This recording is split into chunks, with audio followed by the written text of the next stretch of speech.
शिरूर मतदारसंघातल्या high profile लढतीमध्ये जी रंगत आलेली आहे आणि सगळा महाराष्ट्र त्याच्याकडे बघतोय। अर्थातच 3 वेळा खासदार राहिलेले शिवाजीराव आढळराव पाटील आपल्या सोबत आहेत आणि त्यांच्याशी आपण गप्पा मारणार आहोत निवडणूक यात्रेमध्ये। खूप खूप स्वागत आहे पाटील साहेब। निवडणूक यात्रा आज आम्ही इकडे घेऊन आलोय। शिरूर मतदारसंघामध्ये खूप चर्चा आहे। खरं तर शिरूरला येण्यामागचं कारण आम्ही इतकी चर्चा खरं तर मुंबई आणि महाराष्ट्राच्या राजकारणात या लढतीची होते। स्टेटमेंट तुमच्याकडनं येणार आहे किंवा समोरच्या उमेदवाराकडनं येणार आहे, चर्चेत राहतो या मतदारसंघ। तुम्हाला वाटतं की चर्चा हाच फोकस आता यावेळेस निवडणुकीचा काय झालं? इथं चर्चा ह्यासाठी आहे की गेल्या 5 वर्षापूर्वी निवडून दिलेला खासदार आणि पराभूत झालेला खासदार याच्यामध्ये लोक तुलना करतात की एकही काम न केलेला, एकाही गावाला गावभेट न दिलेला, कुठल्याच गावात निधी न टाकलेला निवडून गेलेला खासदार आणि दुसऱ्या बाजूला पराभव होऊन सुद्धा मतदारसंघातल्या प्रत्येक गावामध्ये लोकांची संपर्क, प्रत्येक वाड्या वस्त्यावर जाऊन लोकांच्या अडीअडचणीला धावून जाणं, संकटामध्ये कोरोना काळामध्ये जवळजवळ मतदारसंघ पूर्ण पिंजून काढला आणि लोकांना मदत केली। राईट फ्रॉम कात्रज घाट ते नाणेघाट या सगळ्या परिसरामध्ये काम करत असताना एक गोष्ट जाणवली की लोकांना अडचणीची आणि मदतीची गरज होती, ती मी करत आलो। राजकीय दृष्ट्या बघायला झालं पाटील साहेब की खूप बदल म्हणजे खूप घडामोडी घडत होत्या खरं तर शिरूरमध्ये निवडणुकीची घोषणा होण्याच्या आधीपासूनच। तुम्ही पक्षाकडे तिकीट मागणं, मग नंतर त्याच्यानंतर तुम्हाला पक्ष बदलावा लागणं, या सगळ्या गोष्टी तुम्हाला काय वाटते? या सगळ्या गोष्टी कशा बघितल्या जाव्यात? कसं आहे, लोकांचा गैरसमज आहे पक्षाकडं म्हणजे एकनाथभाई शिंदे यांच्याबरोबर असल्यामुळं त्यांच्याकडं तिकीट मागणं, किंबहुना त्यांनी सांगितलं की तुम्ही लढायची तयारी करा, तुम्ही 5 वर्ष लोकांची कामं केलीत, लोकांमध्ये राहिलात, त्यामुळं तुम्ही लढायची तयारी करा। मग एकनाथभाई शिंदे असतील, देवेंद्रजी असतील आणि अजितदादा असतील, या तिघांनी बसून ठरवलं की इथून शिवाजी आढळराव यांनाच महायुतीमधून तिकीट देऊन उमेदवारी द्यायची।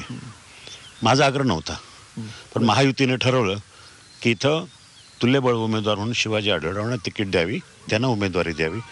एकनाथभाई शिंदे यांनी सांगितलं की मला खूप प्रयत्न केले पण ही जागा आपल्या वाट्याला येत नसल्यामुळं माझी परवानगी आहे, तुम्ही तिथं जाऊन तिकीट घ्यावी आणि लढवावी। मला एक आठवत आहे, म्हणजे गेल्या वेळेस महाराष्ट्रात जेव्हा 2019 ते 22 महाविकास आघाडीचं सरकार होतं, तुम्ही दोघंही एकाच बाजूला होतात, तुम्ही दोघंही एकाच म्हणजे एकाच आघाडीचे तुम्ही घटक होतात।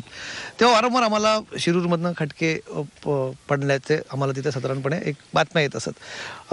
रस्त्याच्या कामांवरनं, नाशिक मुंबईच्या कामांवरनं आम्हाला अनेकदा ह्या गोष्टी ऐकायला मिळायच्या, बैलगाड्या शर्यतीवरनं। तुम्ही एकाच बाजूला असताना तुम्ही आणि सध्याचे खासदार, तेव्हापासूनच हा आपण म्हणू शकतो महाविकास आघाडी, तेव्हापासूनच तुम्ही आपण म्हणू शकतो का ही ठिणगी तेव्हाच पडलेली होती?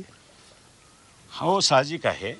मला आठवते की हा जो बायपास आहे खेड सिन्नर, हा 1800 ते 2000 कोटी रुपयापर्यंतचा बायपास जो गेला आहे, त्याच्यासाठी मी आज नाही 2008 सालापासून काँग्रेसचे मंत्री, केंद्रीय मंत्री, काँग्रेसचं सरकार असताना त्यांच्याशी संघर्ष केला, भांडून या रस्त्यासाठी प्रोजेक्टला मंजुरी मिळाली आणि 5 वर्ष झगडल्यानंतर DPR तयार करणं, टेंडर काढणं, लोकांच्या समजुती काढणं, जागा भूसंपादन, ह्या सगळे विषय संपल्यानंतर कामं चालू झाली।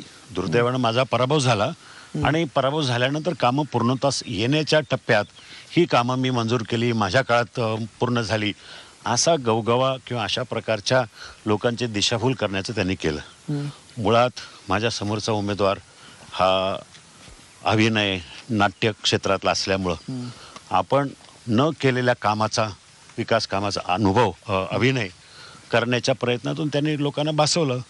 पण याची खूप चर्चा झाली, म्हणजे अभिनेता आहे, त्यांनी वारंवार त्या गोष्टीला खूप पर्सनली पण घेतलं की मी अभिनेता आहे म्हणून माझ्यावरती टीका केली जाते, अभिनेत्यांनी येऊ नये का राजकारणात? नाही, अभिनेता आहे वगैरे नाही विषय, त्याच्याबद्दल टीका होण्याचं काही कारण नाही। अभिनेत्याने नेत्याची भूमिका स्वीकारली असताना नेत्याची भूमिका पार पाडावी।